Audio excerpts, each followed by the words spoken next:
watching on YouTube, please subscribe to the channel, like the video, and share it if you can. As always, as well, please comment down below if you want to get involved with us.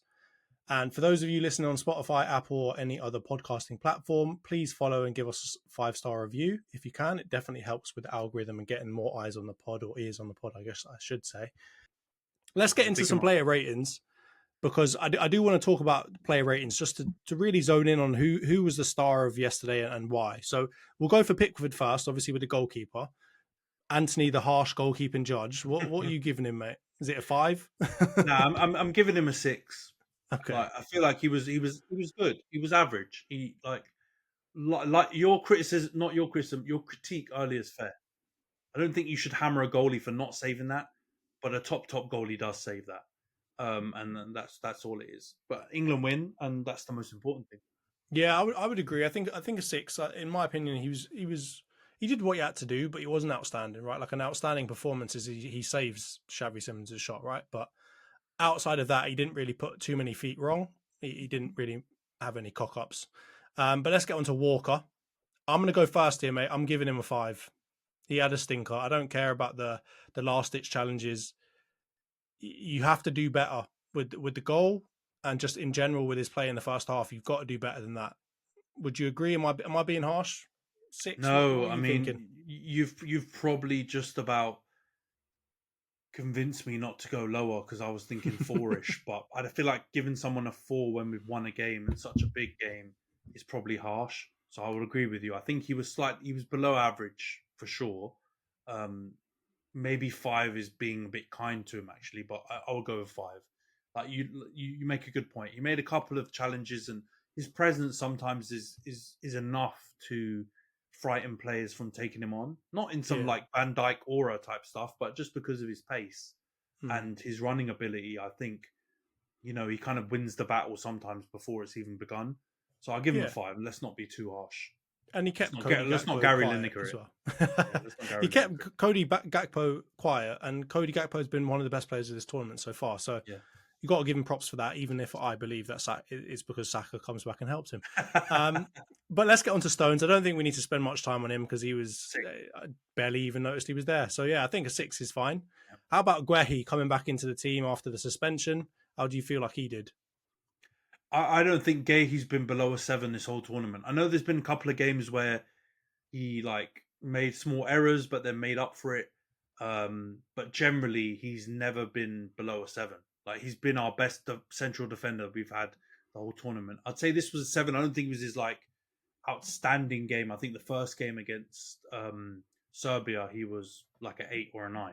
This one, I think he was good. He was. Yeah, solid. He had a nice little moment where he like bellies the ball, like it comes in from across or something, and he just smothers it and somehow doesn't handball it and gets it over to Pickford, which is the main thing sticking out in my head. So I think I'd agree with you. I think a 7's good, and he's, again, what you want from a centre back. I don't want to hear nothing from you. I don't want to remember what you did. I want you to just get the job done and let's win. So I'll give that to him.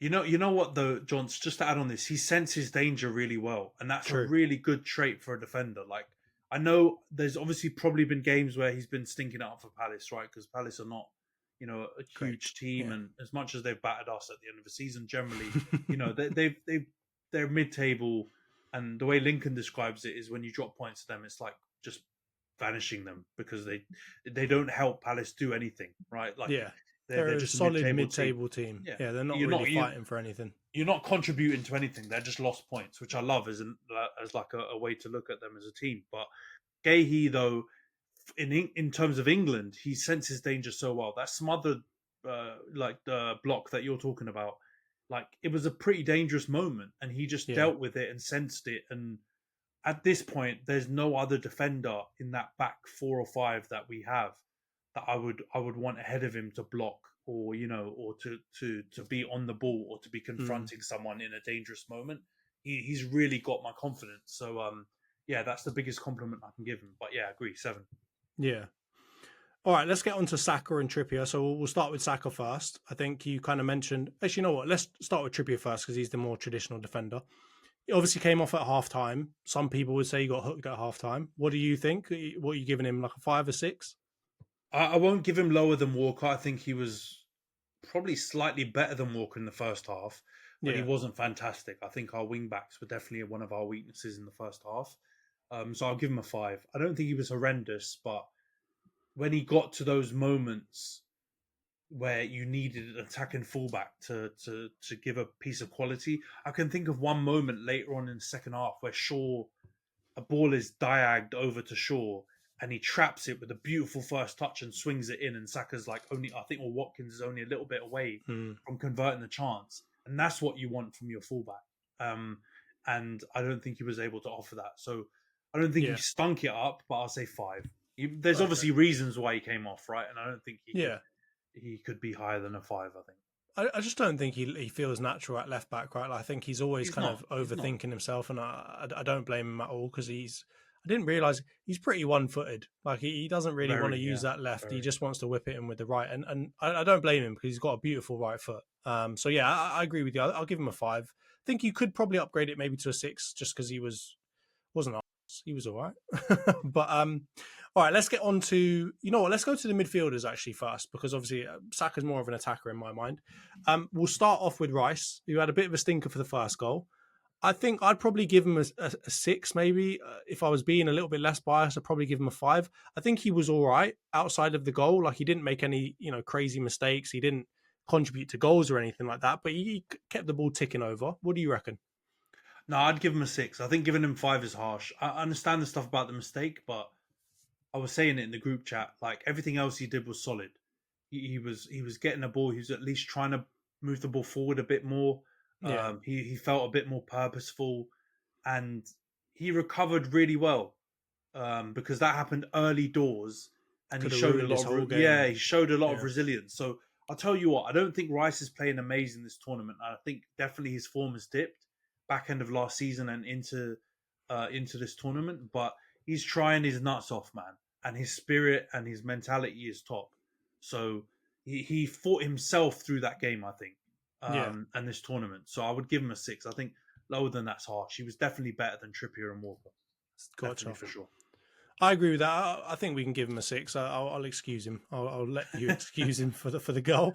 All right, let's get into Mainu, who I don't know about you if he's doing it to you as well, but Nash is just constantly battering me with messages about this guy to the point where I almost want to hate him, but I just can't.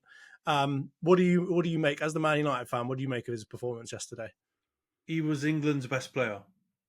You giving him a 10, Yes. yeah? No, I'm not. I'm not giving him a 10, but he was England's best player. And he's actually been England's best player for the last couple of games. Like, he hasn't had the standout moments of a Bellingham, or like Saka was obviously the hero in the last round. Um, but in terms of just like the eye test, watching a player play, like, he's been head and shoulders above anyone else in midfield, and he just offers something so different and important to this team. Agreed. Um, I don't think. I think for the longest time, England, we've always talked about midfield, us needing like a Xavi or a Pirlo or someone like that conductor. And I think when Mainu came in, even to the United side, I think we kind of thought that would be his role, but we're realizing it's not. We're realizing that he's actually someone who He goes can, forward, yeah. yeah, he can offer a hell of a lot, and he's just got overall composure. And Mm, I think we've also realized some of his limitations, being that he's not the most mobile when it comes to getting around the pitch. So he's probably yeah, never going to be able to cover the ground like a Rice would, or like someone who's a bit more of a workhorse. But that's fine, because yeah, when you give him the ball, he'll either manipulate it with a through ball, or the right pass at the right time, or he'll send everyone to the shops and he'll drive through, like, crowded areas, keep the ball stuck to his foot and dribble with it, and move a whole team physically up mm, 20-30 yards. um, and we definitely don't have anyone who can do that in midfield, both United yeah, or England. So he's been top, man. um, I'd probably give him an 8 for this game, because I don't think it was yeah. like his best performance. I think not the quarterfinal, but I think the last 16 one was his best Well, against performance Slovakia. when he came in. I think he was the only one combating them really, and doing Yeah, anything and offering anything. But he was very good again, and they're just there are moments when you watch things that he does, and you're just like, bloody hell. Not the Lamine Yamal thing where they always go, he's 16 and 315 days or whatever, but Yeah. you just go, man, he's been playing men's football for like 6 months. This is Yeah. bonkers. How is he doing this? So yeah, I think he was our best player, and I'd give him an 8.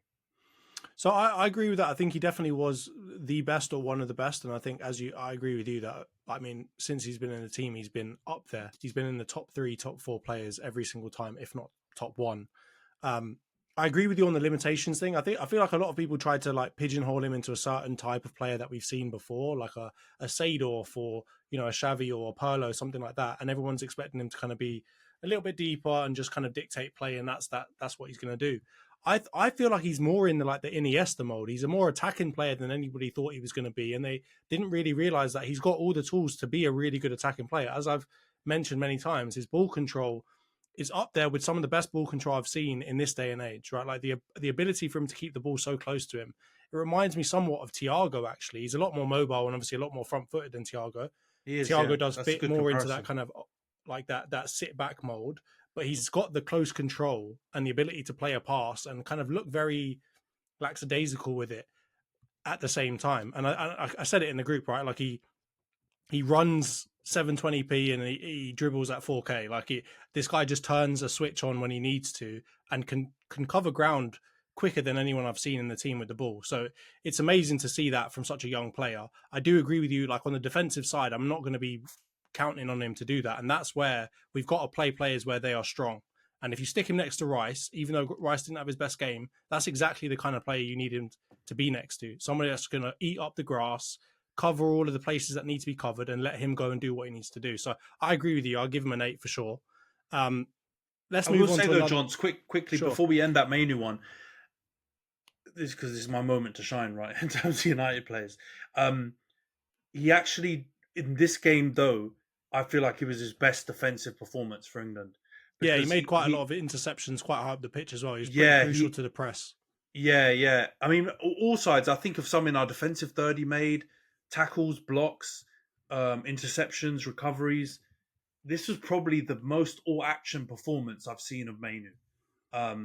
Yeah. And the only reason why I wouldn't give him like a 9 or higher or say it was his best performance was because it was more all-rounded for sure. But some of the other games we've seen of him, it's been more like you take your Attacking. breath away with the attacking moves. And this was more like he was disciplined, he was defensive, and then he also pushed the team forward. And he just didn't have like some of those big standout moments. But yeah, because Foden generally, can't put one away, mate. generally though, I agree with you. Like that's not his forte, but bloody hell, if he develops that right, and we're seeing the beginning of him developing that stuff, then we've got an all rounder, and that's fantastic. Yeah, 100%. And I think that gets nicely onto Foden, who kind of ruined his best opportunity to get an assist. There was a lot of glazing going on in that commentary yesterday. If Ali McCoy was here, he'd probably say he'd give him a 10. I'm not in that. Yeah. I'm not in that crowd at all. I think he was. I don't want to give halves, but if I was going to, I would give a 6.5. Like I think he was good. I think he was exciting, but I don't think he was amazingly good. And I mean, if I have to choose, I'm probably going to give him a 6 just because he messed up probably one of the best opportunities that, in my opinion, is a very high XG. Like that position that he was in off the first touch, right? He should score from there. Like that is not an open goal, but it's a 1-on-1. And he's in an advantageous position, and he somehow fluffs it. I know he manages to get a shot on target and gets cleared, but I'm not forgiving him for that one, and I'm also not forgiving him for the offside goal from before. So I'm giving him a 6. What do you reckon?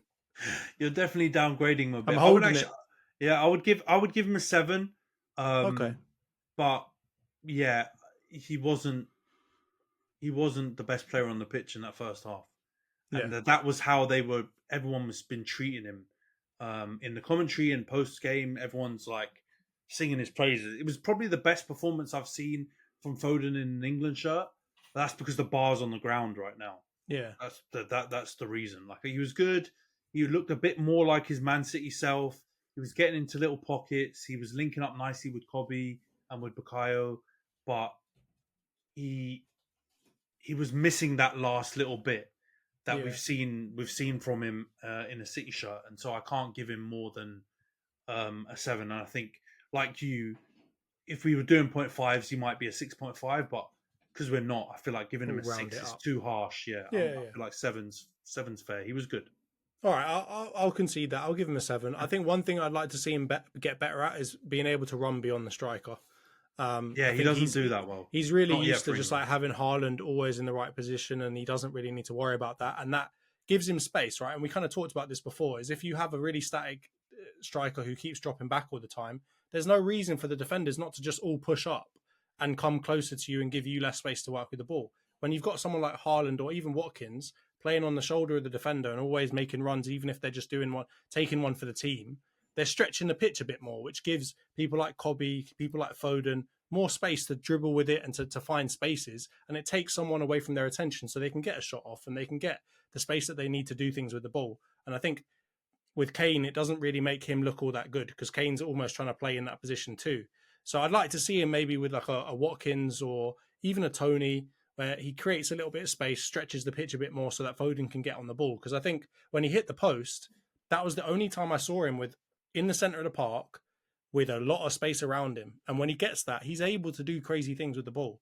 But when he's in these congested spaces, he hasn't got the pace that I thought he had. He can't really get away from people all that quickly. He can, wriggle in and out of spaces and stuff like that, but he's not able to really beat a man. So yeah, he needs to develop another part of his game, maybe to be able to run beyond the striker if he's playing with a player like Kane or something, but just not really working all that well in this England team so far. But let's get on to Bellingham. What do you think, mate? I'd give him a 6. I thought he was all right.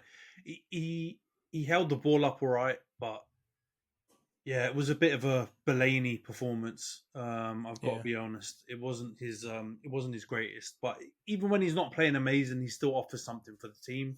He works his nuts off. He does all the cheerleading stuff and riling up the crowd, which gets the other team angry as well with some of his tackles.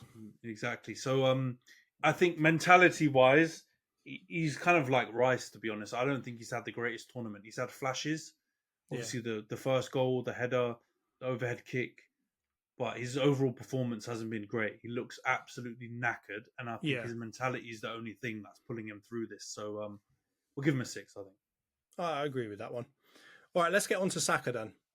Before we get on to Kane, let's get on to Saka. You've left Saka right till last. Come on, man. We've got to leave the best for last. Apart from Kane, apparently. Or maybe we'll leave the worst for last. But yeah, what do you reckon for Saka?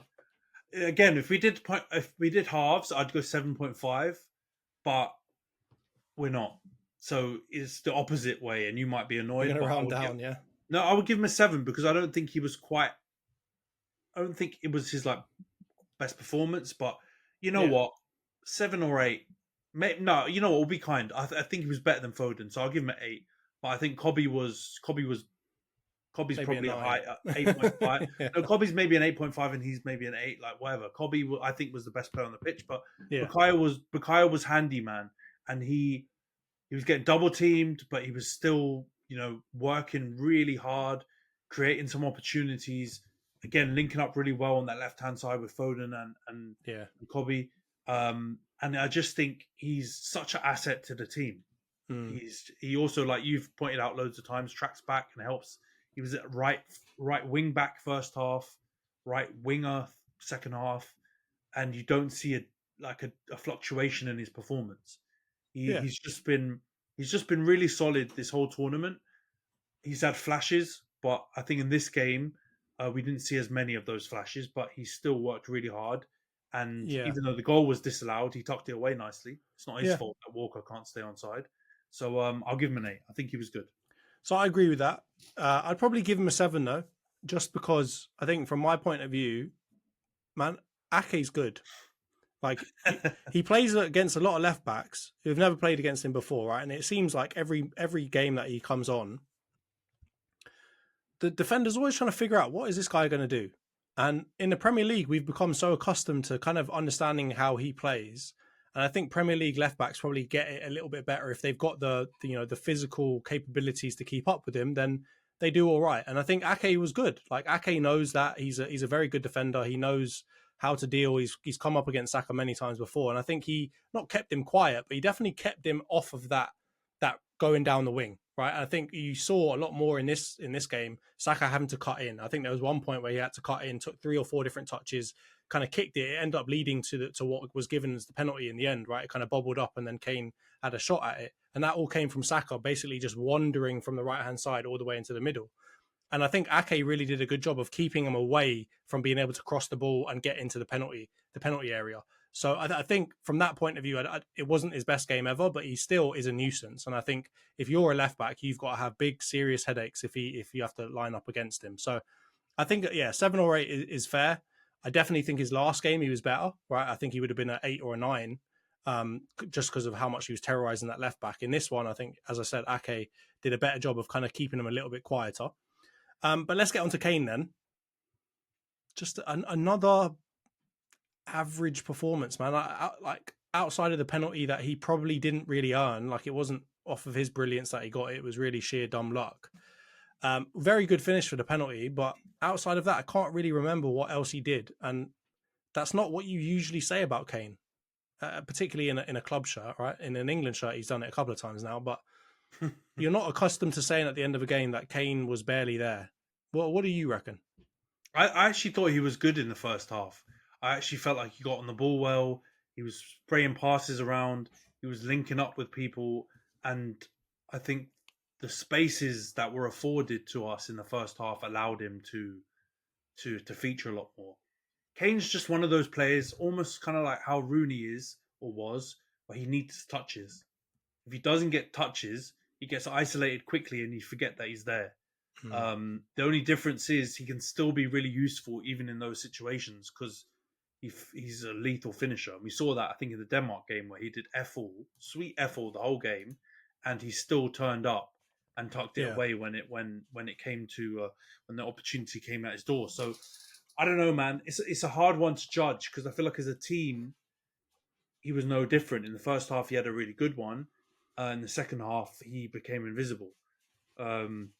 So it feels a bit harsh, but I'll probably give him a 6. Yeah, because he did score the penalty, and I feel like his first half was good. But I think in normal situations, those 2 points that I've just made would get you a 7 or whatever. But because he went so invisible in the second half, I think you have to downgrade him from a 7 to a 6. I agree with that. All right, let's quickly go through the some of the subs. So we'll go for Shaw. I'm going to give him a 6. I think he didn't do anything bad. He didn't do anything amazing. He was just solid, and it's kind of what I would want from a left back, really. Do you disagree with that? No, I agree. 6 makes sense.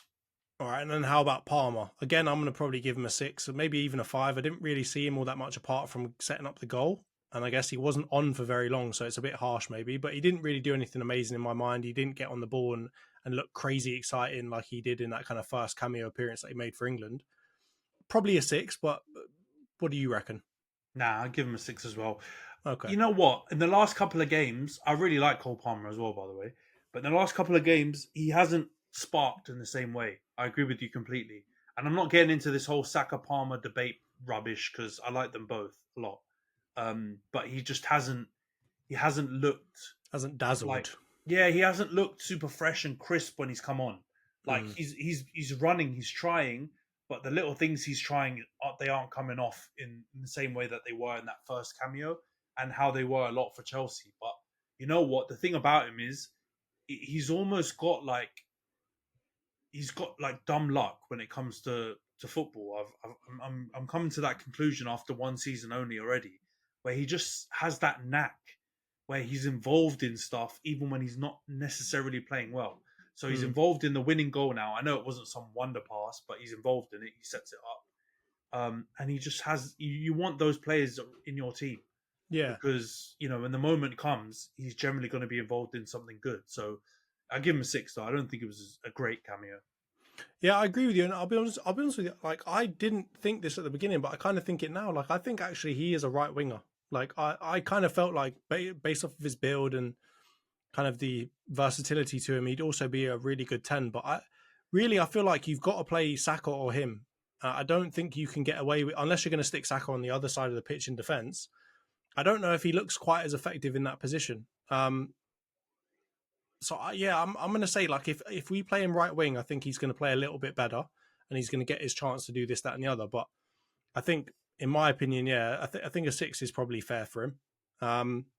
Let's get on to Watkins then. I think I saw like a graphic at the end that he was given player of the game. Obviously, an amazing goal. What are you going to give him? This one, it's hard to think about because he was on for 10 minutes. All of 10 minutes, scored the winning goal and jogged on, and that was it. What do you reckon? I'm giving him a 7, but that's just because of his goal and because of his impact on, huge impact on the game. I mean, his overall performance, we didn't get enough time to even see. The only thing I will say is Gareth Southgate was spot on to bring him on because that is the type of attacker that gives Virgil and those kind of defenders problems. Yeah. Ones who are going to be on their shoulder, almost Luis Suarez kind of nibbling at them all the time, running over, running into the space. And Watkins is kind of a bit of a unicorn in that he does all of that, but then he's got such a sweet and crisp finish. Yeah, it's kind of strikes he's kind of like he's kind of a hybrid of a Kane in terms of finishing. Obviously not as good, but then also like a counter-attacking striker who runs off the shoulder. The kind of players we associate more with playing out wide. The Salahs, the Manes, the Rashfords, those kind of players who run beyond. But he's got a finish of a Kane, so I get why they brought him on, and it was a masterstroke because he obviously got the winner, but he was stylistically a horrible match for those Dutch defenders.